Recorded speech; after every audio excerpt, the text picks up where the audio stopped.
Hi everyone, and welcome to the video where we discuss how to generate random numbers. So the point of this video is to show you how to generate a random number inside of a given range. So how do you generate a random number between 1 and 100, for example, between 2 and 17, whatever particular range you are interested in. And of course the ability to generate random numbers has applications all over the place, but the main application is to gaming. So generating random numbers is important if you want to mimic dice throwing or you want to mimic card dealing or anything like this. So that's what we're going to talk about. So first of all, to generate random numbers, you use this function called rand. And what it does is it generates a random number between 0 and 32,000. So let me just show you that. So I'm just going to print a random number to the screen using the rand function. Okay, and it prints out this random number 16807. So let me just run this code again. I want to print 16807. Run it again. Run the code again. Okay, so you see what's happening here. It generated a random number, but it's doing the same number every time I run the program. So this isn't particularly good if you want a random number generated. You don't want the same number every time. So actually, so I say here, the rand function generates a random number between 0 and 32,000. That's actually a lie. The rand function just goes to a built-in random number table and picks off a number from a particular spot in that random number table. And the function will look at the same place in the list every time you restart the program. So unless you tell it to start looking at a different place inside the table, it's not going to. And that's why when I was restarting the program over and over again, it was just giving me the same number. And so of course that's bad, right? If you really want your program to mimic choosing random numbers, you do not want the same number every time. So to mimic actual randomness, the function should go to a different spot inside the random number table every time you use it. And the process of forcing it to do that is called seeding. So how do you seed? Well, you use this srand function. So it starts reading the list at the seed position specified by whatever number you put inside the parentheses. So if you put a 10 inside the parentheses, the function will start looking at position 10 inside the random number table. So ideally what you want is the seed to change all the time, right? You want the program to look at a different spot inside the table every time it generates a random number. And the easy way to do this is to, instead of having a fixed 10 right there, what you do is you use a command called time null. And what time null does is it returns the number of seconds since January 1st, 1970. So I forget the significance of this. I think it was like the first time that C++ or a language like C++ was invented or something. C++ wasn't around back then, but some precursor of it. I don't know, but the point is that every time the program runs, if you have this as your seed value, well, the number of seconds since this date has changed, right? So your seed is changing. So that's how we're going to mimic randomness. So if I come back here now, so now I'm going to have an srand up here and time null. So what I'm telling it to do is I want you to seed the randomness. So I want you to look at a different spot in the random number table every time you go. And you're going to choose that position based on the number of seconds since January 1st, 1970. Okay, so now let's run this. And now notice it's actually not giving me a number between, what did I say has to happen between 0 and 32,000 anymore. Okay, but that's fine. It's giving you something humongous, but now if I run this again, notice it changed.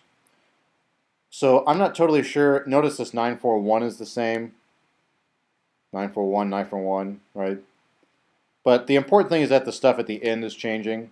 So if you're thinking about trying to generate a random 5-digit number, those last 5 digits are changing. And now the last 5 digits are being chosen randomly. So this is how you mimic getting random numbers. For us, though, it's not terribly important that you be able to generate just a random number. For us, this is what you want to be able to do. You want to be able to do this for pretty much any program you're going to write for me that involves randomly choosing numbers. So the question, and the broad question here is, how do you generate a random number between a number A and a number B? And in case it's not clear here, I mean an inclusive between, so the random number you choose can be A or B. So when I ask this question here, how do you generate a random number between 0 and 9? The number can be 0 and can also be 9, so it's inclusive. The other thing to say here is that when I say generate a random number, what I actually mean is a random integer. So I don't care about choosing 1.5 or 2.7 or something. What I mean is, how do you generate a random number that's either 0, 1, 2, 3, 4, 5, 6, 7, 8, or 9? Okay, so how do you do that, right? So this question right here is the big question. Let's just start with this sort of specific question, this particular example here. If you want to generate a random number between 0 and 9, one thing you can notice is that whenever you divide any number by 10, so divide 111 by 10, divide 13,714 by 10, whatever. If you divide any whole number by 10, there are only 10 options for a remainder. And when you divide a number by 10, the remainder is either 0, 1, 2, 3, 4, all the way up to 9. So if you divide a number by 10 and the remainder is 0, then that number was a multiple of 10. But the other options, right, if the number wasn't a multiple of 10, there are 9 options for the remainder. So if you divide 11 by 10, the remainder is 1. There's 1 left over. If you divide 14 by 10, the remainder is 4. There was 4 left over, etc. But the point here is that if you divide a number by 10, there are only 10 options, the numbers 0 through 9. So if I want to generate a random number between 0 and 9, what I should do is just take that random number that I generated and take the remainder when I divide by 10. Okay, so what's going to happen here is the computer is going to generate a random number that's humongous, right? This is like 900 million, whatever. It's going to generate just some random number. But then you're going to divide that random number by 10. Divide that random number by 10 and take the remainder. Okay, and so it doesn't matter what this number is right here. Whenever you divide something by 10, there are only 10 options for the remainder. So now if I run this code, notice it output 4, right? If I run this code again, output 2. Right? Run it again, output 3, right? These are numbers between 0 and 9, right? And the reason is because I'm taking remainders when dividing by 10. So if you want to make this really concrete, let me just declare a variable called x and give it the value of rand. So x is going to be our random number. And so let me output x and then output x divided by 10 with its remainder. So let's watch this go. Okay, so the random number the code generated was this long thing, this long string here. But when you take that number and divide by 10, the remainder is 5. Okay, so x is the big number, but x percentage 10 is just 5. So if I do it again, this number is a multiple of 10. So when I divide by 10, the remainder is 0. So the random number that I get between 0 and 9 is actually 0. Okay, so to generate a random number between 0 and 9, that's what you do. Just generate a random number and then take its remainder when you divide by 10. Well, what about generating a random number between 2 and 11? Well, notice that all I did was I took 0 and 9 and added 2 to both of them. Right? 0 plus 2 is 2. 9 plus 2 is 11. So, again, there are only 10 possible numbers here. 2, 3, 4, 5, 6, 7, 8, 9, 10, 11. Right? That's 10 possible numbers that you want to choose from. Well, we already know how to choose a random number from 10 different numbers, right, between 0 and 9. So now what I'll do is I will just choose a random number between 0 and 9. Right, that's what this is going to do. But then just shift it up by 2. And now the result is guaranteed to be between 2 and 11. So let's just run this. So it gave me a 3, gave me a 4, gave me an 11 this time, right? Which wasn't legal before. But since I did this plus 2 right here, I'm shifting everything up by 2. So this quantity here must have been 9. So the random number I generated, that number ended in a digit of 9. So when I divided by 10, the remainder was 9. And then I shifted it up by 2 to get 11. Okay, so in other words, if you can generate a random number between 0 and 9, you can generate a random number between 2 and 11. You can generate a random number between 3 and 12, between 4 and 13, etc. Right? If you want to generate a random number between 3 and 12, well, just take this original range of numbers, right, 0 through 9, and shift it up by 3. Or by whatever, right? So let's just shift it up by 10. Now the numbers I'm going to get are 0 through 9, but shifted up by 10. So this quantity right here must have been a 4. I shift it up by 10 and I get a 14, get a 13, get a 14 again, and so on, right? These numbers are all between, 0 and 20, or sorry, 10 and 20, or 10 and 19, sorry. Okay, so that answers these particular questions, right? How do you generate a random number between 0 and 9, or anything that's basically 0 through 9 but shifted? Okay, so this has been shifted up by 2. Well, what about this question? How do you generate a random number between 0 and 4?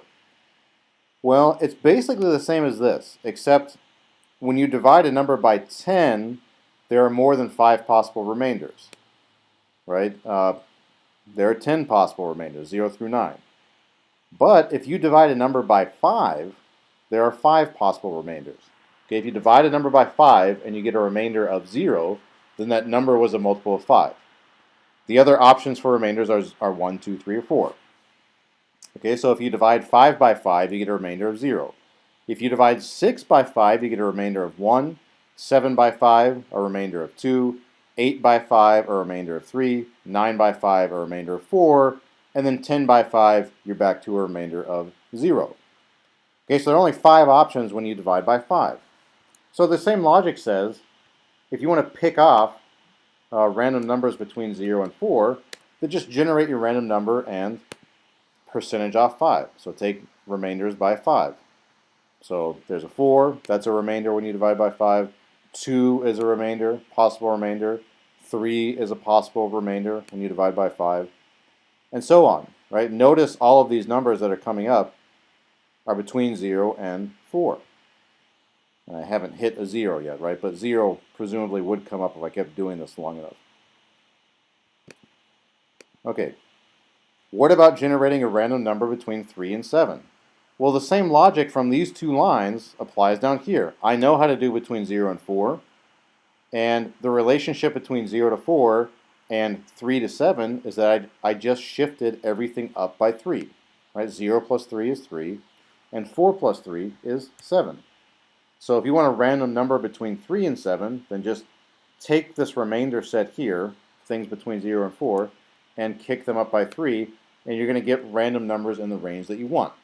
So here's a random number between 3 and 7. There's a random number between 3 and 7. Right, between 3 and 7, and so on. So hopefully you now see how this goes, and so now maybe this line of code here will make sense. If you want to generate a random number between A and B, essentially what you're doing is you're going to generate a remainder in an appropriate range, and then kick everything up by your lowest number. Okay, so A here is the lowest number that you want. And this remainder set here, you're going to generate things between 0 and B minus A. Okay, so you're just going to take this number A and possibly kick it up by remainders in the appropriate range. So this is the upshot of all this. This is how you generate a random number between A and B. So this is what you need if you want to do that. Okay, so here's some applications of generating random numbers. Let's simulate rolling a couple of dice. So let's just get them names. Okay, so when you roll a die, a standard six-sided die, the possible outcomes are 1, 2, 3, 4, 5, or 6. Right? Those are the values of the 6 faces. So what I need to do is generate a random number between 1 and 6.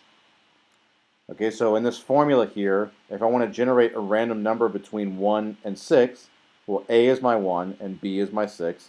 So I'm going to have a 1 right there. And then 6 minus 1 is 5, plus 1 is back to 6. So I'm going to do 1 plus rand percentage 6.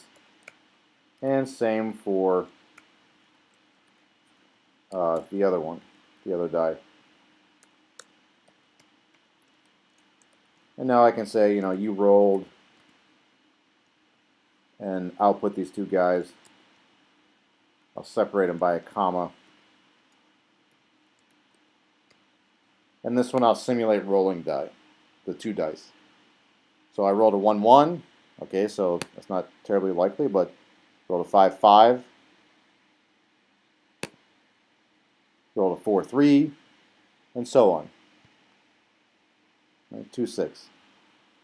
Okay, so here's how you can simulate rolling dice.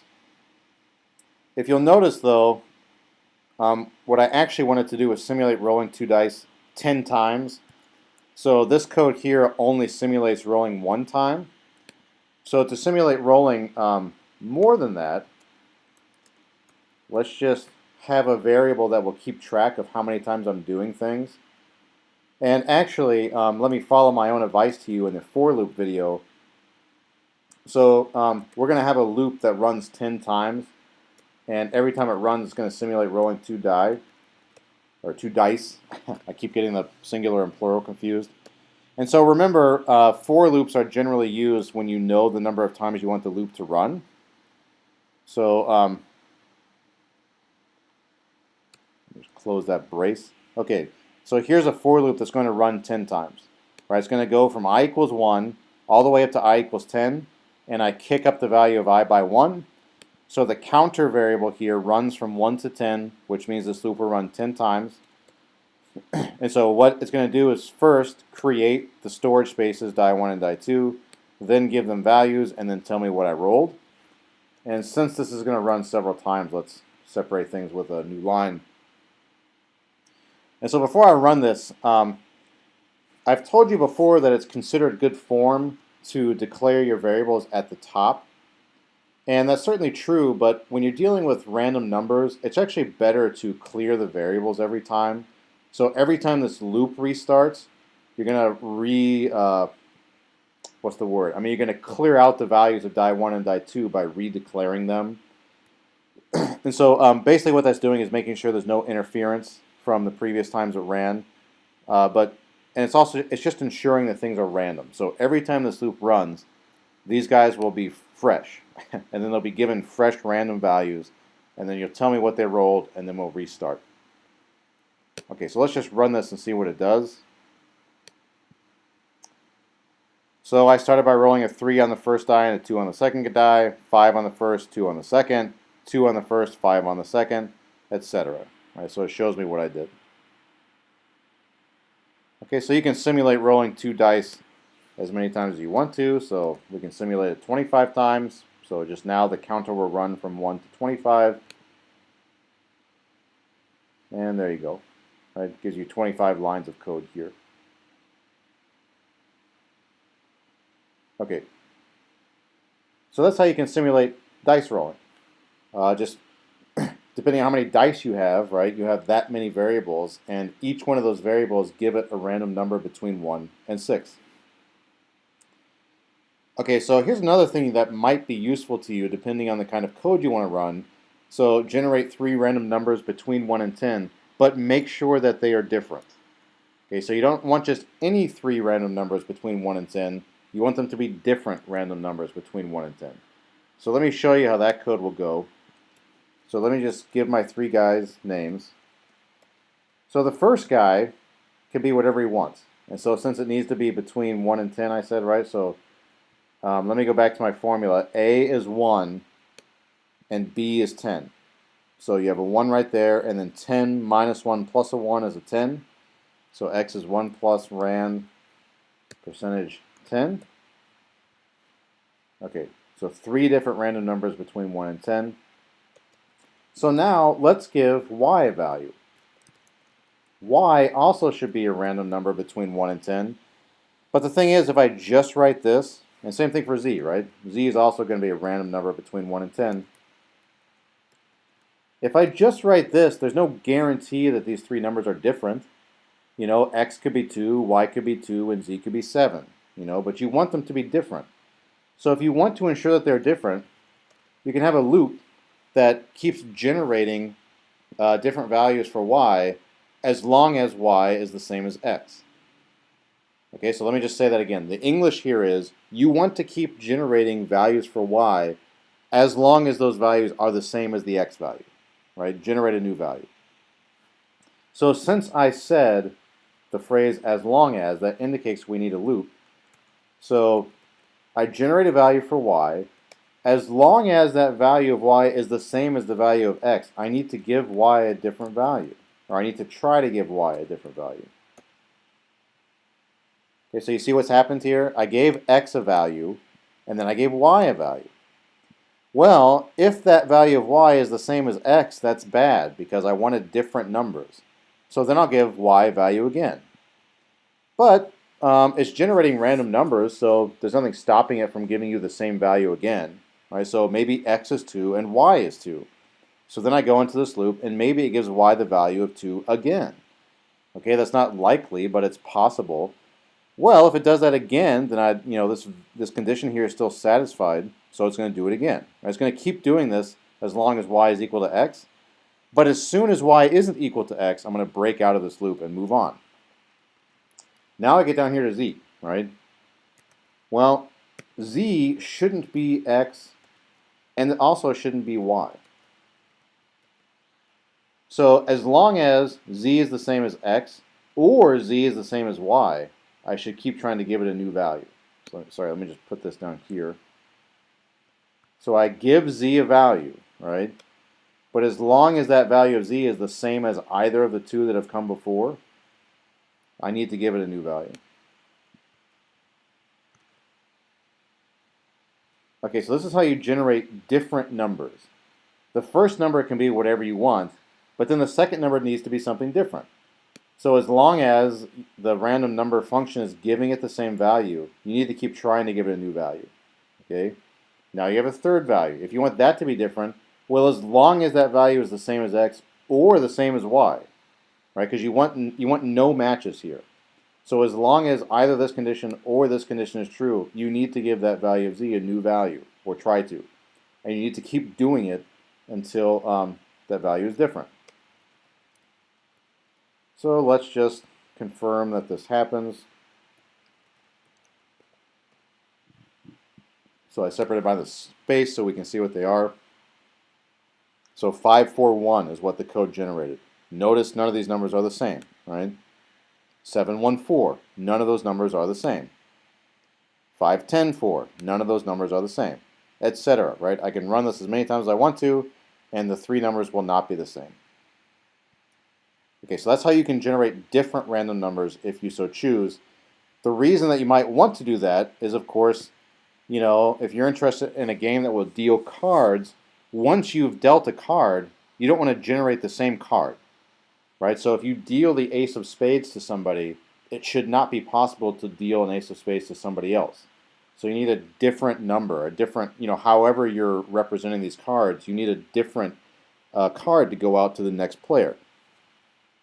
So anyway, that's why generating different random numbers might be important. You know, it depends on what you want the code to do, right? But here's how you can do it. So speaking of cards, if you want to deal cards, to generate just a card, here's one way you can do it. You can generate a random number between 1 and 4 to represent the suit, and then generate another random number between 1 and 13 to represent the value, I think is the word you use, you know, to tell you whether or not it's a jack or an 8 or a 3, you know. So that's one way you could do it. Another way you could do it, if you wanted to, is generate a random number between 1 and 52, and as long as you can keep track of which number corresponds to which card, that would be something to do. So maybe a 1 is the ace of clubs, a 2 is the 2 of clubs, 3 is the 3 of clubs, and so on. 11 is the jack of clubs, and then a 14 is now the ace of diamonds, whatever. But again, if you want to deal cards, as soon as you deal one card, you need to make sure that your next card is not the card you just dealt, right? And then when you generate the third card, you need to make sure it's not the same as the first and also not the same as the second, right? Okay, so we will see some more uses of these later, but for now, here's what you need to know about generating random numbers.